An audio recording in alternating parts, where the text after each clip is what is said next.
Finally the dust is settling down. खसूसी पार्लिमानी committee ने justice Yahya Afridi को चीफ जस्टिस नामजद कर दिया है और सदर मुमलिकत आसिफ अली जरदारी ने नए चीफ जस्टिस की समरी पर दस्तखत भी कर दिए हैं। सदर की तौसीक़ के बाद जस्टिस याह्या आफरीदी ने नए चीफ जस्टिस पाकिस्तान तैनात हो गए हैं। पार्लिमानी कमेटी ने 2/3 अक्सरियत से जस्टिस याह्या आफरीदी को चीफ जस्टिस नामजद किया। चीफ जस्टिस ऑफ पाकिस्तान की तैनाती के लिए खसूसी पार्लिमानी कमेटी का इजलास कल रात देर तक जारी रहा। 2/3 अक्सरियत से कमेटी ने जस्टिस याह्या आफरीदी के नाम की मंजूरी दी। इसी पे अब जरा बात कर लेते हैं। सीनियर तजज़ियाकार शौकत पराचा साहब हमारे साथ मौजूद हैं। शौकत साहब, गुड मॉर्निंग, बहुत शुक्रिया वक्त के लिए। और फाइनली जो डस्ट है वो सेटल हो गया। गुज़िश्ता रोज़ हमने देखा कि ये तमाम तर मामला जो है अब फाइनली सेटल इन हो गया है। तो कैसे देखते हैं इस फैसले को आप? 59 साल जस्टिस याह्या आफरीदी जो है वो नए सीजे होंगे। बिल्कुल, जस्टिस याह्या आफरीदी साहब की रात को नामजदगी हुई पार्लिमानी कमेटी की तरफ से और रात को सदर मुमलिकत ने उनकी तैनाती की मंजूरी भी दे दी। आइन के आर्टिकल 175A(3) के तहत उनकी मंजूरी सदर मुमलिकत ने बाकायदा तौर पर दे दी है। सदर मुमलिकत ने उनकी 26 अक्टूबर 2024 से नए चीफ जस्टिस ऑफ पाकिस्तान की तैनाती की मंजूरी दी है और 26 को उनके ओथ यानी हल्फ लेने की भी मंजूरी दे दी है। ये एक खासा पेचीदा मसला रहा इस दफ़ा चीफ जस्टिस ऑफ पाकिस्तान की तैनाती के लिए, क्योंकि 23 मार्च 1996 के फैसले के बाद एक मसलसल एक तरीक़ाकार आ रहा था।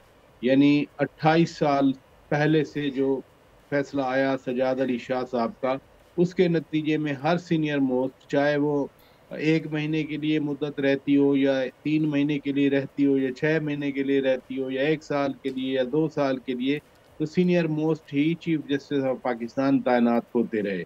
अब 26वीं आइनी तरमीम के तहत जो तरीक़ाकार अपनाया गया पार्लिमानी कमेटी के ज़रिए, बुनियादी तौर पर तो जो प्रिंसिपल नज़र आया वो यही है कि पार्लियामेंट की सुप्रीमेसी को इंश्योर किया गया है कि जजेस की तैनाती खुद जजेस बैठकर नहीं करेंगे।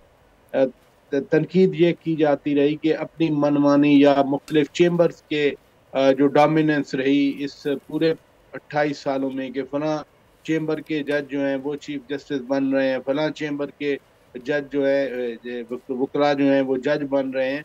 तो इसलिए अब ये पार्लिमान की कमेटी बन गई। आज ठीक है, तनाज़ा हो गया, PTI की तरफ से तीनों अरकान जो है मौजूदा अरकान वो नहीं आए, लेकिन कम अज़ कम 2/3 के साथ इस कमेटी ने अब नए चीफ जस्टिस की तैनाती कर दी। याह्या आफरीदी साहब 26 तारीख के को वो चीफ जस्टिस ऑफ पाकिस्तान होंगे। ये भी इत्तफाक है, 26वीं तरमीम हुई है और 26 तारीख को वो चीफ जस्टिस ऑफ पाकिस्तान बनेंगे। वैसे पराचा साहब, एक तासुर ये दिया जा रहा है कि खुदा न ख्वास्ता वकला का कोई एहतजाज भी एक्सपेक्टेड है। अगर ऐसा हुआ तो इस किस्म की साजिशों से कैसे निपटा जा सकेगा? नहीं, मैं रात को सुन रहा था सुप्रीम कोर्ट बार एसोसिएशन के सदर शहजाद शौकत साहब की बात।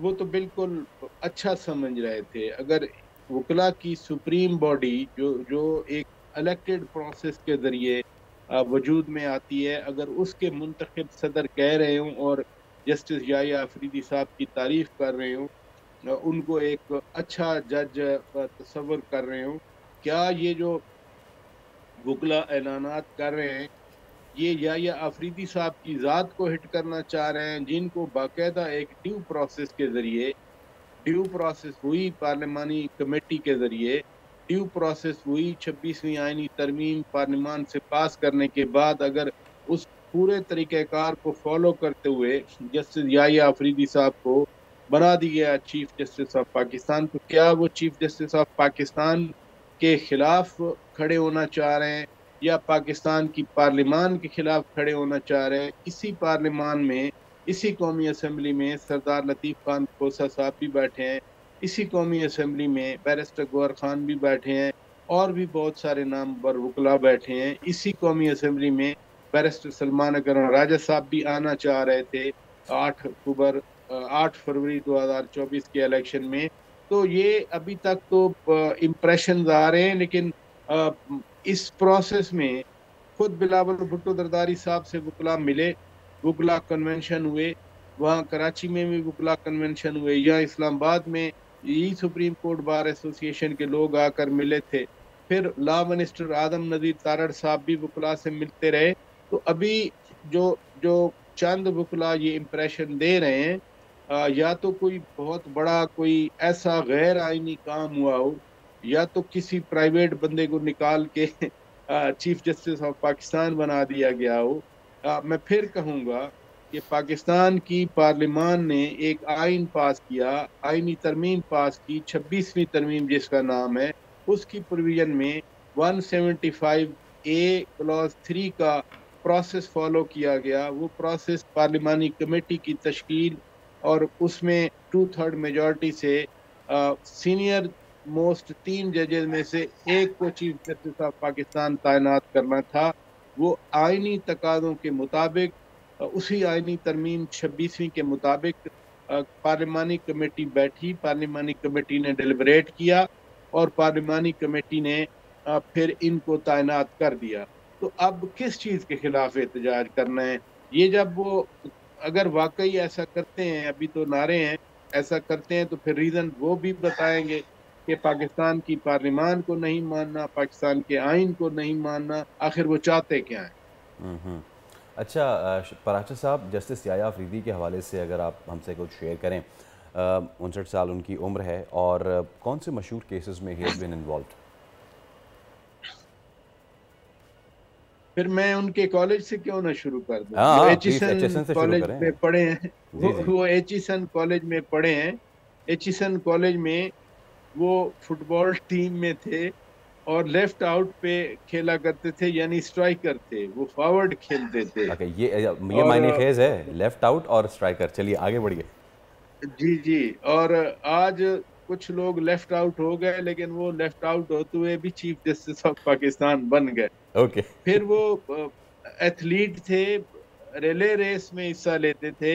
एक बार उनकी जो हाउस, वहाँ एचिसन में हाउस कहा जाते हैं, हाउस की टीम इनकी वजह से रिले रेस जीती थी, क्योंकि बाकी जो साथी थे वो पीछे रह गए थे। ओके। और ये लीड कर गए। तो यानी एक एथलीट की खूबियां हैं उनमें, और एथलीट होते हुए स्पोर्ट्समैन स्पिरिट है उनमें। किसी, जो आपने फैसलों की बात की, किसी तनाज़े में नहीं आए वो। हालांकि अभी कुछ 2-3 सालों से खासे तनाज़ात पैदा हुए, लेकिन वो किसी तनाज़े में नहीं आए। उन्होंने वो मुख्तलिफ बेंचेस का हिस्सा रहे। बड़ी तवील सी बात हो जाएगी। मैं बात ये करना चाह रहा हूँ कि एक ऐसे इरा में, एक ऐसी एज में जहाँ हर एक कहीं ना कहीं किसी न किसी तनाज़े में फंस गया, किसी की सास ने फ़ोन कर दिया इन्फ्लुएंस कराने के लिए, किसी का दामाद इन्फ्लुएंस करता रहा केसेस के हवाले से, लेकिन इन पे कोई तनाज़ा नहीं बना। ये डेरा इस्माइल खान में, डेरा इस्माइल खान से हैं, इनकी फैमिली वहाँ सेटल्ड है, और ये बाहर से भी पढ़ के आए, कॉमनवेल्थ स्कॉलरशिप से LLM करके आए बरतानिया से, और इसी तरह से ये पेशावर हाई कोर्ट में जज बने, पेशावर हाई कोर्ट के चीफ जस्टिस भी बने। आपने बड़ा ज़बरदस्त हमें इन्फॉर्मेशन दी और thank you so much for your time. तो फाइनली जस्टिस याया अफरीदी जो है उनकी जो है वो अब नामजदगी हो चुकी है। देखना ये है कि अब जब ये तमाम तर फैसला हो चुका है तो अब इस पर अपोजिशन, क्योंकि गुज़िश्ता रोज़ यही हुआ कि जिस वक्त खसूसी कमेटी का इजलास हो रहा था तो उसमें PTI से ताल्लुक़ रखने वाले बैरिस्टर गौहर और दीगर रफ़क़ा मौजूद नहीं थे। क्या इसको आगे चल के मज़ीद वो उसको अपनी अपोजिशन को एक्सटेंड करेंगे इस मामले पे, या फिर फाइनली धूल जो है वो बैठ चुकी है? इसका फैसला तो वक्त करेगा। सब्सक्राइब करें और बेल दबाएं ताकि कोई खबर रह न जाए।